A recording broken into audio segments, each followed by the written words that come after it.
Hey, all you rad dads out there. Adam, welcome to the Rad Dad Show. Who are you?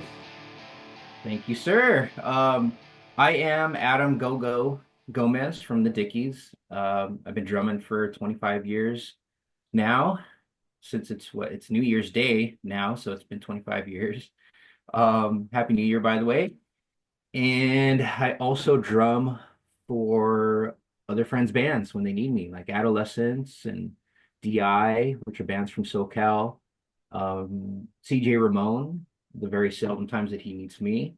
And all these other bands have great drummers too. It's just there's times where they might be in a pickle, and sometimes I'm the name that comes up, that pops up. You know what I mean? So I'm known in SoCal mostly for, hey, that's a Dickies guy, and he also drums for these other bands. He just pops up out of nowhere sometimes at gigs. Nice. That's why. I'm a dad, And you're right? dad. Yes, that's the main reason you're here. Is Yeah, your dad? Do you care to drop the name and age of one? You have one kid, right? Just one. I have one daughter. Yeah, her name is Stevie Jane. She's 7. And I guess what I'd have to say to that, man, is time flies.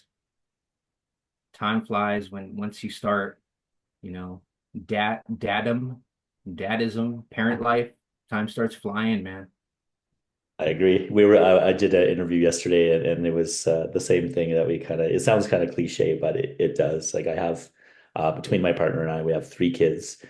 She has one from a previous. He's 16, and I have mine from a previous 13, and we have one together that's 2. He just turned 2 in November, and we were just reminiscing Whoa. about how he's 2, and we can't believe that he's 2, and her oldest is 16, turning on 17, and it's just wild. Yeah, it totally is. It sounds so cliche, but it's so true, eh? Yeah, man. I mean, yeah, some things that are cliche that we feel funny saying, it's cliche because it's so damn true. It's undeniable, some of these things. Yeah. Adam, do you consider yourself a rad dad?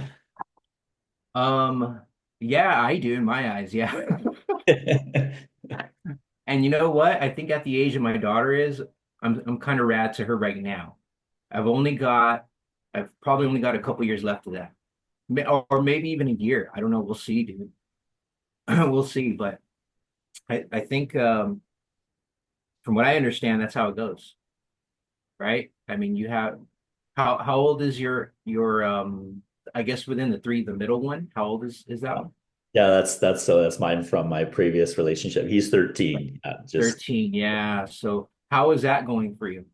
it's good, man. It's we're pretty close. So we do like a week on, week off kind of thing. And now that he's kind of a big brother, he really likes that role. And he's just a really good kid. And I'm pretty involved in his life. Like he's really involved in hockey. And so I'm his coach for his hockey team. And so Oh, right on. although it's a week on, week off thing, I see him constantly because of that, his activity, Yeah.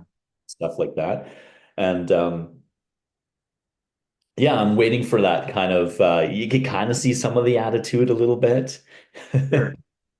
And so I'm waiting for that. I wonder if it's different though with boys, like compared to girls. I don't have that experience. I do have a younger sister, and Mhm. there is a kind of a difference there. Like I kind of mentioned to you, I'm a school teacher. I'm now an assistant principal this year, and Oh, wow. Congrats, man.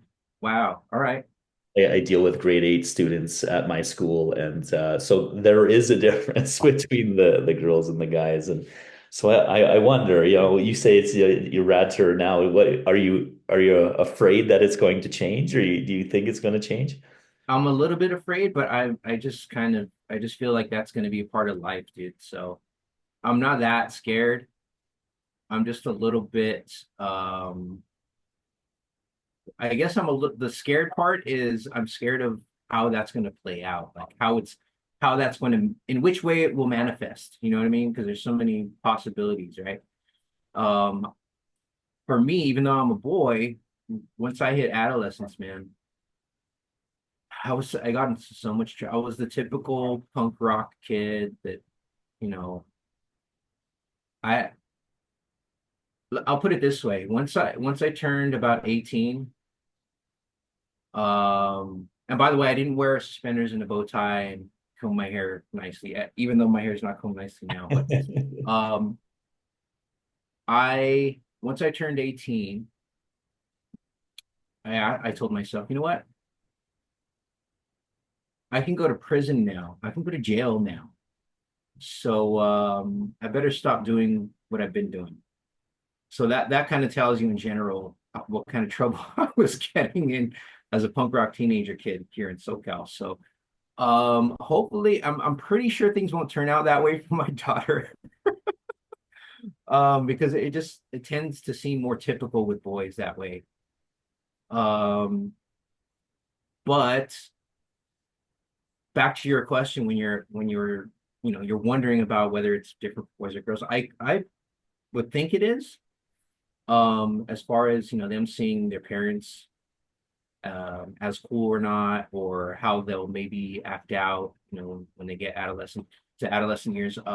But I think the position in which it may get reflected or whatever might change. Like since um my daughter is a girl, when she gets to her teenagerdom, right? I'll be the not cool one, but I think any like arguments or attitude stuff might have to do more with daughter and mom.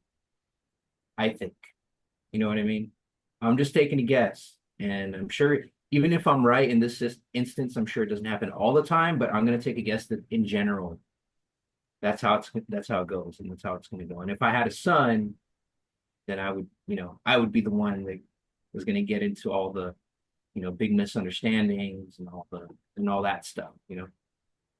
Yeah, it'll yeah, that's what kind of my experience is that there is that kind of difference between boys and girls. So good luck is what I'll Yeah, say thank you, to sir.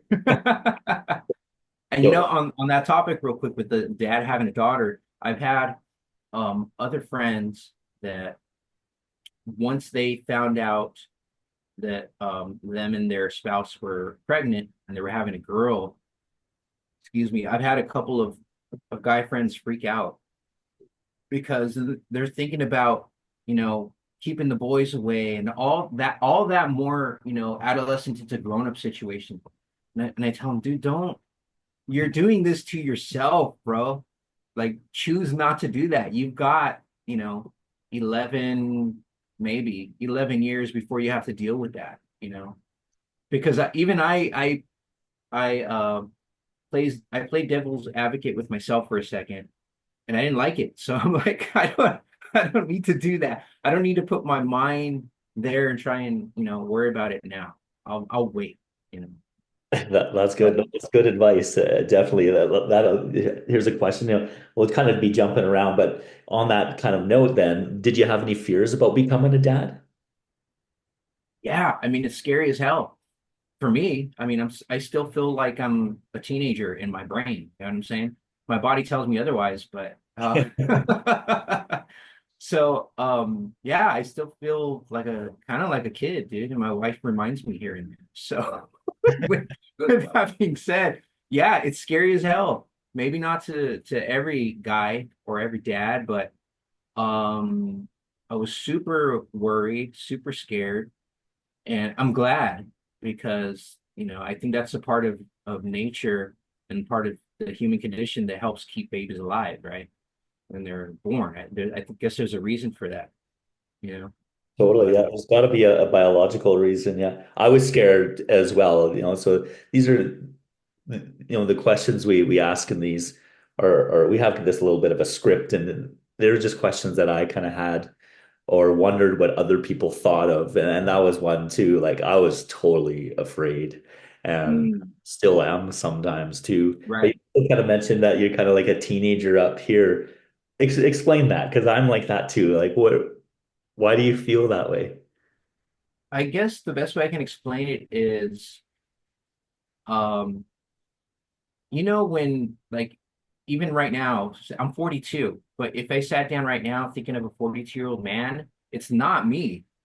You know what I mean? Like Totally. I'm 47. I'm with you, man. Like I don't, I'm always trying to figure out, well, like, do people think this way? And then sometimes I think get like introspective of myself. I'm like, am I immature because I I want to go to a punk show or do this sort of thing? I was like, no, no, I don't think so. But I'm just kind of Right. curious about do you think it's a punk thing or is it just a Um, I think it's partially a punk thing, but I think it's much more a music thing. I think it's not so much necessarily the punk genre, although that might put us more in the higher echelons of young state of mind, I guess.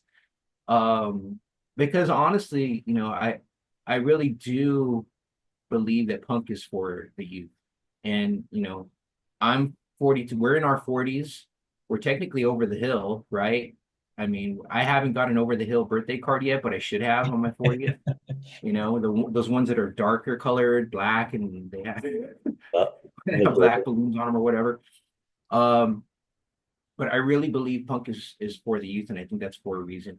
And not to say that, you and I don't quite belong, but I think in a way we don't, and I think that's the way it should be. You know what I mean? Like now, even though I'm um drumming all the time with mostly punk rock bands, in my head, I'm just enjoying myself, and I'm kind of there in my head also to serve the people that are there, which should be younger than me if it's a punk rock show. And I just think that's the way it should be. So as far as punk rock is concerned, I think it does help to keep you and I in a younger state of mind. But like I said, circling back around, I think it's just being big music people in general. I think there's something to that it keeps that youthful state of mind in us. I think it almost traps that youth in us. We don't know how to let go of it. How do we let go of that, man? Have you ever thought of that? How do I let go of this? How do I, you know, not feel like a young dude anymore? I don't yeah, have the answer. I have thought about it, and I don't know, and there, I go kind of go back and forth. Sometimes I feel like, oh, okay, I need to kind of let it go and grow up, but then there's a lot about me where like, no, what, I still like this culture, and so I'm just over the past number of years, I guess I want to say like maybe 10 years, I'm trying to figure out my place in that particular culture where it's yeah, like I'm not this young, kid anymore, but how can I serve this broader community? And so it brings it back to with the Rad Dads booth. That was something that I was really proud of that weekend is that we put a lot of work into like that coloring book. We just wanted to provide a space for parents to bring their kids just to hang out for a bit. Right. And Right. so we just had a lot of parents that were super grateful that we just had a spot for them to sit down so where they can have some water, a pop, and their kids were just occupied for like 30 minutes. And Yeah. like, hey, that's my role. Like after that weekend reflecting on it, I would have loved to have like joined the tour and just set up our booth at every city sort of thing, giving out free coloring books and free tattoos for kids. Um, and I had a great time. Like I didn't need to be in the mosh pit anymore. Right. Right. And I will say, man, to that, as simple as that sounds, the most simplest things can be genius, man. I'm not blowing smoke. I'm just saying when I noticed that and I did see kids hanging out, actually sitting down coloring, it's like as a parent, you see that. Like you take note, like, oh Eh, my God. Because usually the typical scenario is, yeah, we're at a punk gig, son. Like you should be having fun and blah blah blah blah blah. And you're like pushing, parents are pushing it on their kid, and it might take, but a lot of times it's like just you got to let them be a kid. And if you're not letting them be a kid, then you're pushing it on them. They're not gonna like it. You know what I mean? As cool as it might be to you or me. So when I saw that at your booth and kids actually not sitting around and hating life, you know what I mean? Like yeah, being stuck in the sun, they were sitting down, they were coloring. It just hit me like, man, dude, this is smart. no, that's good. Yeah, I Very cool. appreciate that. Yeah. Do you think that state of mind, that young kind of teenager state of mind that you have, does that change how you parent? I think so. You know, I think to be honest, I think that's a really deep question, bro, because it makes me think of a lot. like go in roots deep into different things. But short answer, I think it does if you intentionally let it. I think it's really easy for parents with all the challenges and being an older state of mind versus a free spirited child that you have to guide. When you put those two head to head, as we've done, ever since the beginning of time, it's not easy. And I think if we have, if we still feel like youngsters, we can use that. We can harness that to help our kids have a fun childhood. But I don't think just because we possess that, that we all utilize it. I don't think. Because I'm going to be honest with you, I really believe in um not to just use the word traumas, but traumas incorporated just with the way we grew up, or um the bad things that we experienced as kids, or all that stuff. They're all learning experiences when we're kids, right? And when we grow up, from what I understand, they're still there, in here. And it just depends how we internalized it, how we shut it away. So if that subject or thing comes back, how do we react to it? There's default behavior that we get handed down by our parents, whether it be more so by mom, more so by dad, or a mixture of both, who knows, whether it be good or bad.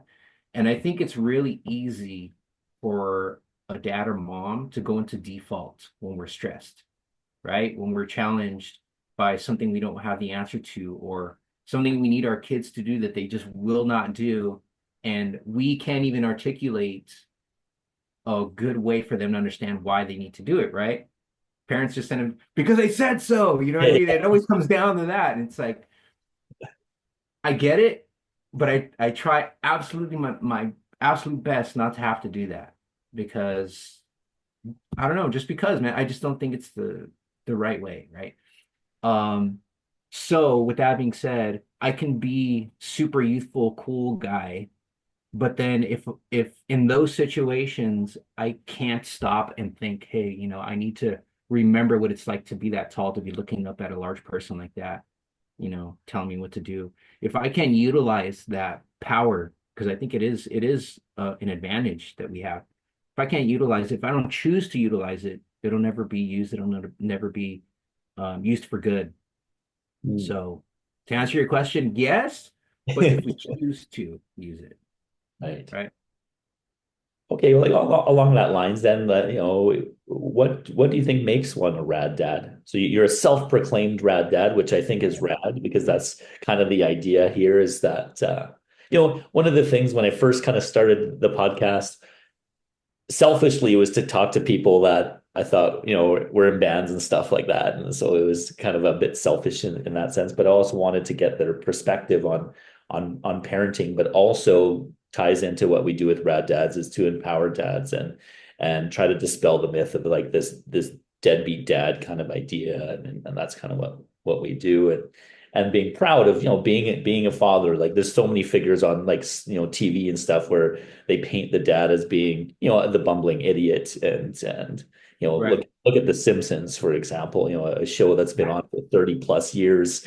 And I get it. So, it's comedy, it's satire, but Yeah. there's got to be some conscious piece there, right? In framing Homer as this kind of loving idiot, I would say.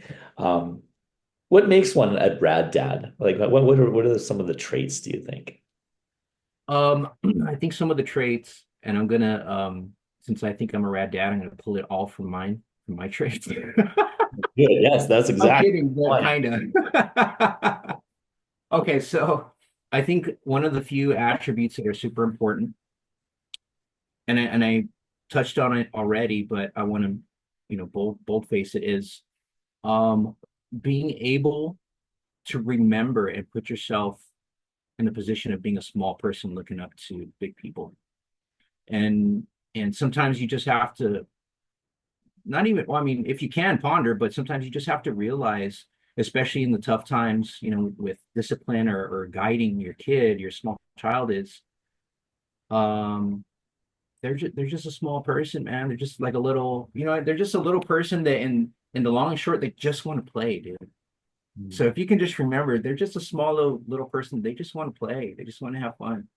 If you can remember that, if that can be one of an attribute as a dad, or even as a parent, I'm even reaching out to the moms, man. If you can just remember that, you'll be able to think more clear and have better answers for your kids or a better way to guide them. You know what I mean? And I think that's number two would be being in the frame of mind of being a guide. And I know sometimes we do have to be somewhat of a dictator sometimes, in small situations. I think sometimes it's a must.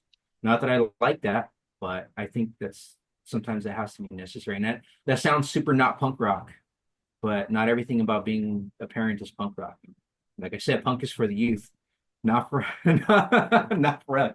So aside from having to be, somewhat of a dictator for little things, just being in the frame of mind that for the most part, we're their guide, for their story of their life.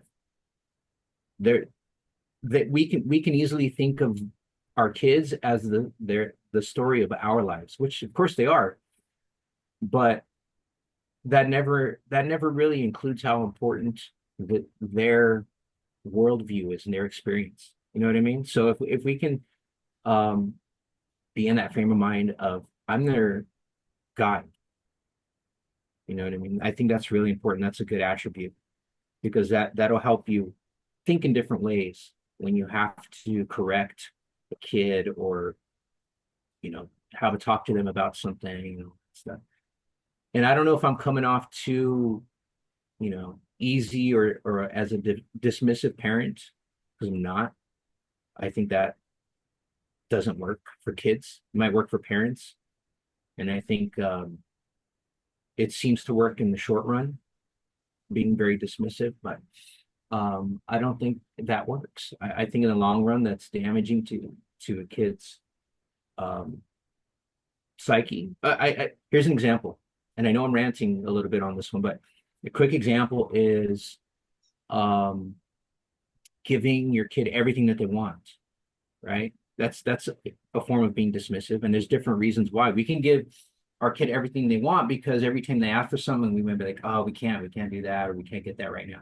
And then they have their fit, right? Whether it be in public or in the house, and then we give in. Why do we give in? Because we don't want to hear the noise anymore. It's frustrating to us. We're alarmed. You know what I mean? So then we're like, okay, make it stop. Here you go. Right? Yeah. And then that's cool because then they're happy. And then they have fun with that new thing for 5 minutes and then they don't care about it anymore. Great. You know what I mean? But what does that do in the long run, man? What are you programming them basically for? That when they grow up, when they don't get what they want, they're going to have their tantrums. They're still going to be a little baby, a little kid when they're grown-ups. How does that serve them when they're out in the world by themselves, trying to make things happen for themselves? You know what I'm saying? So I think that's a really important point. How do you personally act as a guide for your kid? Like, do you just expose them to a lot of different things, or just encourage them? Is it conversations, or obviously it's age kind of dependent, but Right. In the different aspects, I guess between small and big, I think a big part of being a guide, aside from, like I said, having to be a dictator every now and again for little bits when it's very important, is we don't want our kids to learn anything the hard way, right? Because we're parents and we almost have all the answers, right? But sometimes I think I kind of have to let her learn some things the hard way, and I think that is important because when I look back, there's things that I remember learning the hard way that stuck with me, and even though I learned the hard way, it's not like I had heavy, uh, big awful consequences, to that. That doesn't necessarily designate that lesson as I learned the hard way. I just had to pay the consequences of whatever it was, and whether my parents told me to do something or not, and I didn't, and I paid the consequences. Sometimes you have to kind of let them, when safe, you can let them learn things the hard way. And I know that's hard for us to do because we know the answer. You know what I mean? It's like I'm telling you, no, just do that, or just don't do that.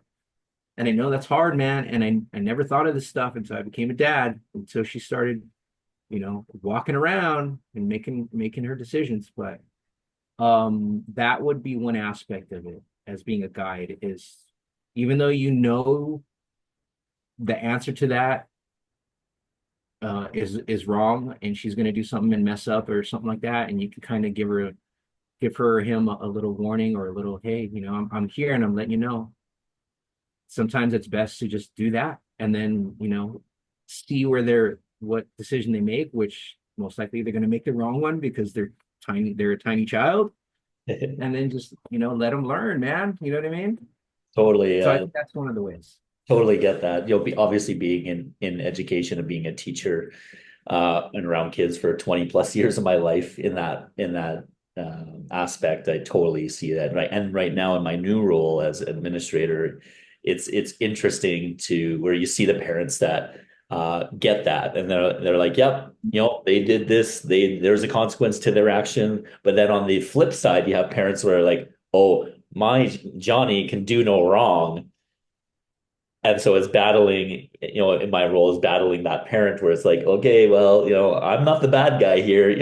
They're a kid. They made this decision. Here's the consequence. Let's just move on. And some parents just have a hard time moving on or letting their kids learn from that particular mistake. And they try to save them all the time. So that's been something I've been navigating in this new. Right. It's Right. yes. And that phrase that saving them all the time, I think that could be damaging to kids, and not in the short run because you're saving them all the time. But I think that's another thing that will affect them negatively as a grown up. And this it's not like rocket science or it's so why do you think some parents are like that? I think you're right. It's not rocket science, but I think the reason is because we're, like I said, you and me, we still see ourselves like kids, and even though a lot of parents may not, we still have attributes like kids. We still get it very emotional. And I'm not saying emotions are only for kids. What I'm saying is, um, a lot of parents only act on those emotions. I think there's plenty of parents that we all have those reactions internally, right? But I think there's some parents that activate their frontal cortex more in those moments and stop and think for a second, step back. But I think there's more so parents that don't. I think. I could be wrong. Maybe I'm being cynical. I don't know. I'm being my punk rock cynical self. But I think there's plenty of parents that only go off emotion when it comes to that stuff. And I get it. It almost I think it makes sense to all of us to act that way, right? To respond that way. But initially it does. And I think that's why. I think that's why some parents, or I think a lot of parents may act like that. I don't really know. You're in, in the school system, so you know that more so. My wife, by the way, is a PE teacher. So Okay. she's been teaching for like 20 something years now, man. Yeah. No, so you've heard the story. Yeah, I think it's a natural response, right? We want to protect our kids. I totally understand. Right. That it's just an interesting kind of a topic. In what ways has fatherhood changed you? Let's see. Well, I have gained more wisdom, and a hard thing to admit how it's changed me is I see parts of myself. No, no, I'll rephrase it. I see parts of my dad in me. And as weird and as scary as it might be, and I love my dad, I want to be me. You know what I'm saying? So I don't like that feeling. Um, so yeah, in ways it's changed me. It's made me more um interested in the mind and in the brain. It's made me more, as weird as that might sound. having a baby made me more interested in how the mind and brain works.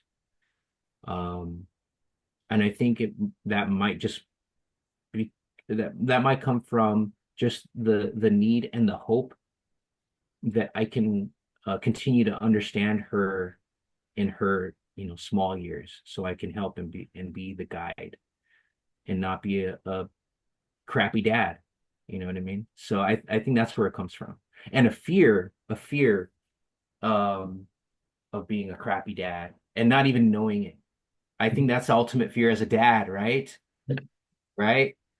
Making these mistakes, and we might see them later and we realize that was my fault and I didn't even know it. And I know now and it's way too late. Yeah, You know what I mean? That's a fear. I haven't thought about that in that way. But it's super interesting. There's no manual, right? There's no manual. And I like what you said about you didn't like that feeling of feeling like your dad. And there's been moments in time, not only related to parenting, but more my stepdad, I guess, where I'm like, oh, I have behaviors of something that he was doing that I completely hated, and I told myself continually that it would never be like that, and here I am yet being exactly like that, and that was an interesting conversation up here in my brain for sure. So I'm That's hard, bro. glad that you've had a similar Yeah, dude. experience. Yeah, see, but lucky you and lucky me, we were able to see it and spot it. Yeah, we, it happened. But imagine if you weren't even aware, you'd be doing it over and over again, whatever that thing is. You know what I'm saying? Where do you And think the that awareness comes from? I just think it becomes default because that's what we saw and experienced as a kid. And when we're kids, we absorb everything, whether we want to or not. And depending on the level of intensity that it was, it becomes like part of our root default in a way, which doesn't mean we have to be that way. We can change it later if we're up to the challenge. You know what I mean? But I think most people are not, and I think most people just let it be. And by changing that, or like, are most people not because they're just not reflective people, do you think? Like, would you consider yourself a reflective dad or I think yes, but I wish I could be more. yeah. I wish I could be more. What are the most rewarding aspects of being a dad? Knowing that, and this is almost like stepping out of the matrix. Um, Knowing firsthand that I have this infinity for drumming and music, and the feeling it has given me and that it gives me, and what it does to me, you know what I mean? And finding the love of my life that I married and had a child with, and knowing that I have family around me, I have my parents that love me, I love my parents, like having all these great things in life that a lot of people experience, maybe not so much the music thing, but that just understanding and knowing, acknowledging how special that is to me, and then having a child and firsthand knowing that the love I have for this child is above all that. No matter how much meaning all of that has, for me having, the child and knowing that she's here as a blessing, and no matter how hard or easy things are, um unconditional love is number one, and this needs to be number one in this baby's life, in this little person's life, and her parents have to be the ones that give it to her. If not anybody else in the world, these two human beings, have to give that to her, and she has to eventually know and understand it, that she has that forever. And that was the biggest part, of becoming a dad. That's how it changed me. That's what I had to realize. That's what I learned, is that for me, that kind of love for your child is above everything else for me. Yeah, it's you can describe it in words, but you can't really tell people how it is until they experience it. And that's been my experience at least is I initially didn't want to have kids, and we when my ex we decided to have one, and yeah, that moment it was just like, whoa, this is what people were talking about, is really kind of eye-opening. Did you always want to have kids? It was that was kind of part of the plan, like.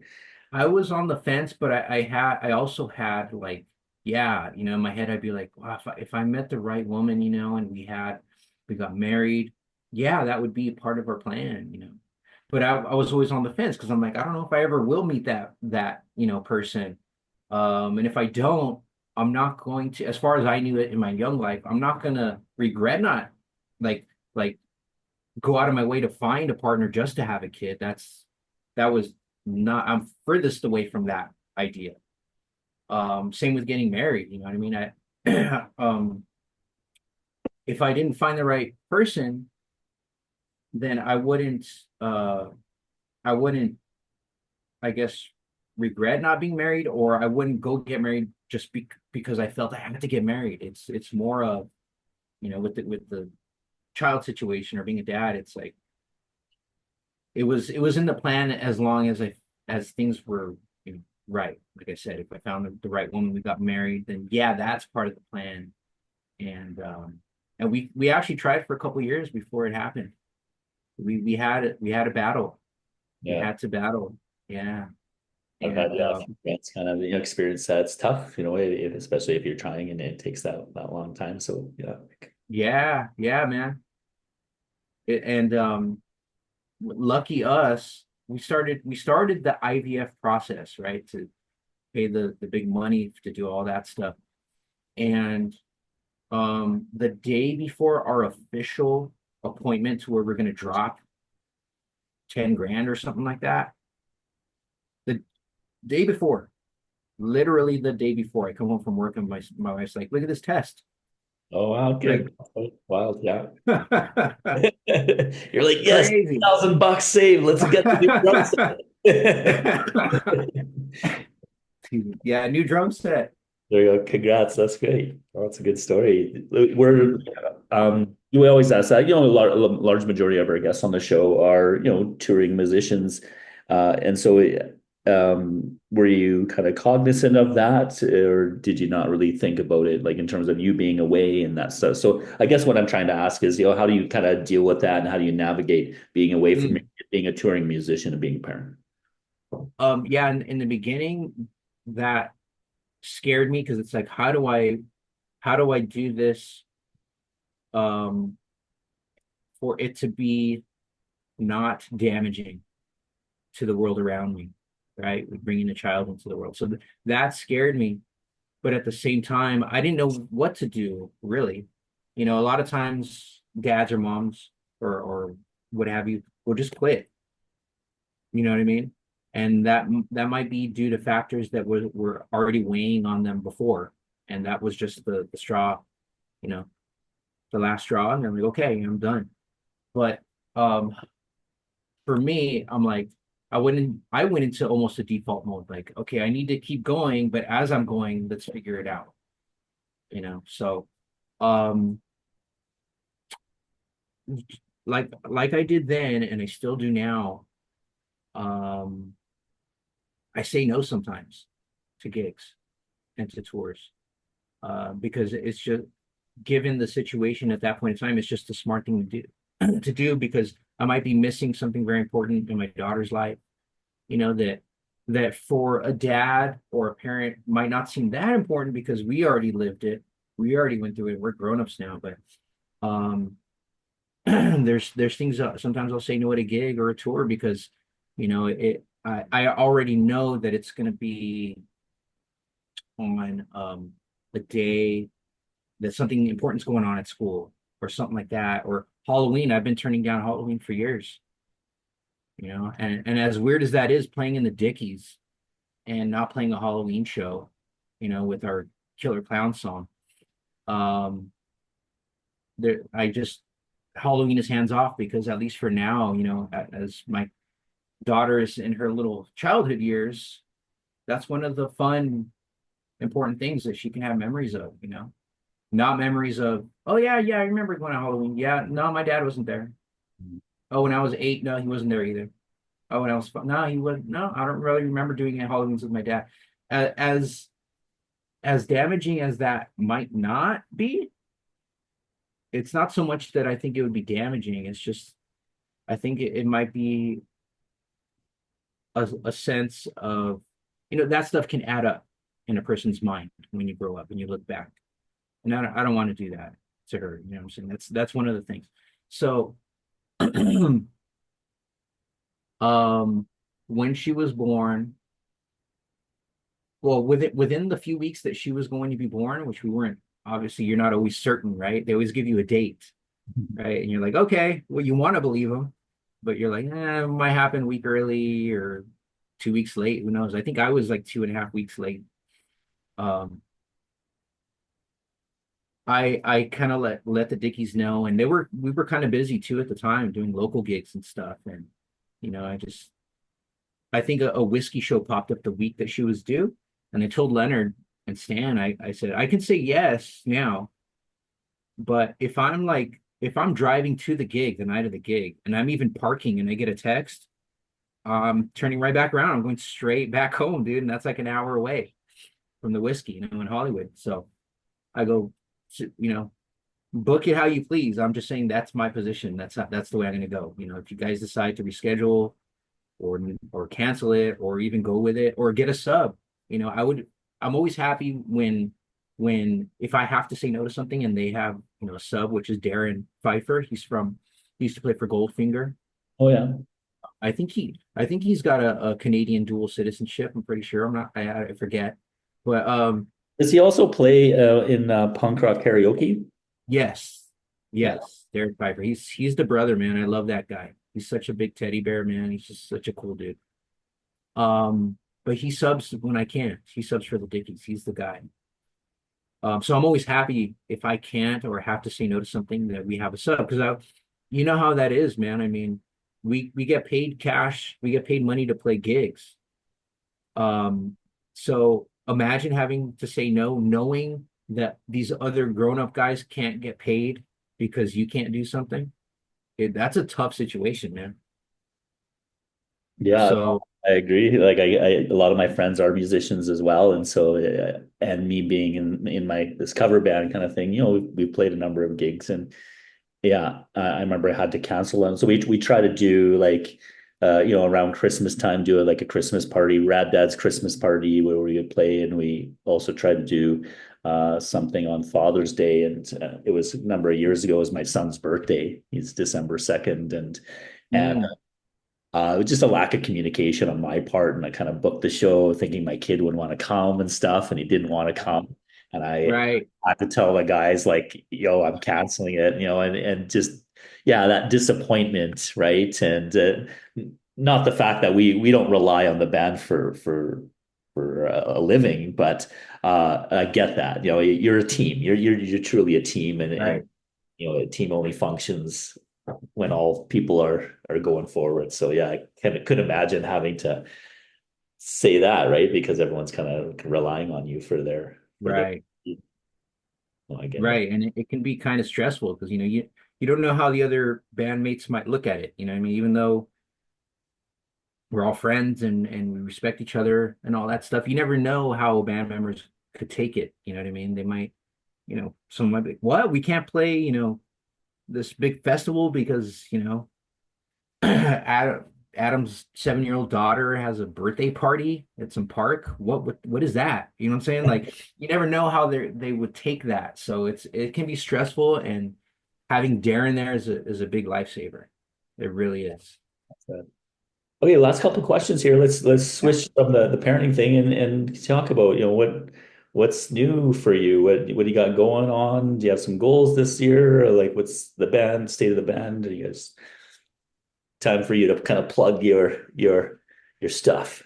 Right, right. So yeah, with Dickies, we have some shows going on. Me myself, just starting off this month of January 2025, I myself have 5 gigs. 3 of them are with the Dickies. We got December 2nd, so that's tomorrow. Yeah, it's tomorrow. We're playing at the House of Blues San Diego with Black Flag, and they're doing their first 4 years Oh yeah. performance. Yeah, yeah. So that's really, really cool. Are you guys coming up? Because I think they're doing that in Vancouver. I was thinking of going. Um, Just are you you're not as like far as I know, we're not scheduled for that now with them. We're just kind of jumping on a couple. yeah. Um, so we got that, and then the very next day we were playing with them again at the observatory in Orange County in SoCal, and then one more in Ventura, which is above LA, a couple hours. But then I also have a gig with DI in SoCal. I don't know if DI, if you Canadians are familiar with DI. I think you guys are Yeah. pretty much, right? Um, and for listeners out there, they do like Richard Hung himself and Guns and that kind of thing. They were on the for the heads out there. Slayer did like at least two of their songs on that Undisputed Attitude record. Yeah. Um, so I have a gig with them in January as well, and then I have another gig with the band called David and the Curse, and they're from SoCal, and they're like a rock and roll kind of band, somewhat rooted in punk rock. And so I'm already busy this this month, which is great. Um, and I also have a YouTube channel. Not that many people know about it. I'm growing it, and it's slowly growing because being a dad and actually drumming out in the world, it's really hard to put out constant content, man, on a YouTube channel. It's hard. Yeah. But I do have a YouTube channel called Drum Through Drive-In, and I mostly do drum covers. So I have more coming out this year. I just put out one for December, which was a Germs cover and on drums, and then for this month, I'll say it here, I'm going to do a Dead Kennedys cover, and it's not California Uber Alice. It's we've got a bigger problem now, which is another rendition of California Uber Alice, right? And just and to say this, not to get all political, but since we're talking about DK and that song, I think that particular song is relevant to these times, which in a way it kind of always has been, right? Since that song has come out, and it's still relevant. Doesn't that tell you that's a problem? Um, I agree, and but it also tells you about the genius that were the Jello Biafra and the Dead Kennedys. It's funny that you kind of said that, like with the band that I have, we play. There's a Halloween show that happens every year in Edmonton here called Bands as Bands. So each band takes on kind of like does a short cover set. And so we that's rad. 2 years ago we did the Dad Kennedys, and so we did a 25 minute. We did about 7 or 8 songs of them, and I've always loved them, but it wasn't until actually like the guys learning and me kind of dissecting the songs realized how good they really were. Yeah, yeah, man, yeah. And there's strokes of genius everywhere within those records, man. You know, That's and sweet. and there, We'll plug that. We'll plug your YouTube show, your channel for sure. I'm looking forward to hearing that. thank you. Yeah, that's going to be a fun one for this month for January. And then there's more coming out this year. What I do is I actually me and my buddy Billy Skelly, he's got a page called King Rock Photo, and he does like a podcast and stuff. We film everything in his garage. So we set it up and we batch film because like I said, I'm not I don't have that much time, man, to live the YouTube within the YouTube world and do things exactly the right way. And it shows. My channel's slowly growing. It's not quickly growing, it's slowly growing. But anyway, we batch film. So when we have time in the summer when my, wife and daughter are gone because, they're on school break during the summer, they'll go visit my in-laws in New Mexico. It's like, okay, I got time to try and get this done, this done. So we'll batch about 11 or 12 videos within a day or two or a day and a half or something like that. And then they're all done. They're all ready for the year. So I've got more surprises. I have another Dead Kennedy song. I have some Weezer songs, a Fear song, and I don't remember what else, but there's more on Drum Through Driving coming up. So there's that. there's those gigs. Dickies are still finishing up our last record, and most of it is done. And I know to the Dickies fans that are watching this, it's been almost done for for a couple of summers now, but it's true. I know it's ridiculous, but it's true, man. We just need to pump out a couple of zingers real quick. I don't know how quick that's going to be, but I think that the target is getting it done this year, and that's all we have.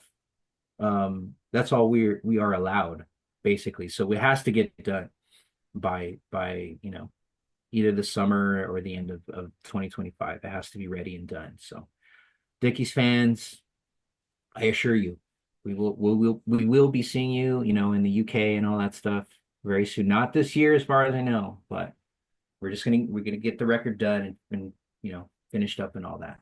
So Sweet. Last question, Adam. Any words of wisdom you'd like to leave for any of the dads or future dads out there listening and watching? yeah. Let's see, what can I throw your guys' way, man? It's a really, really important subject. So to the rad dads out there,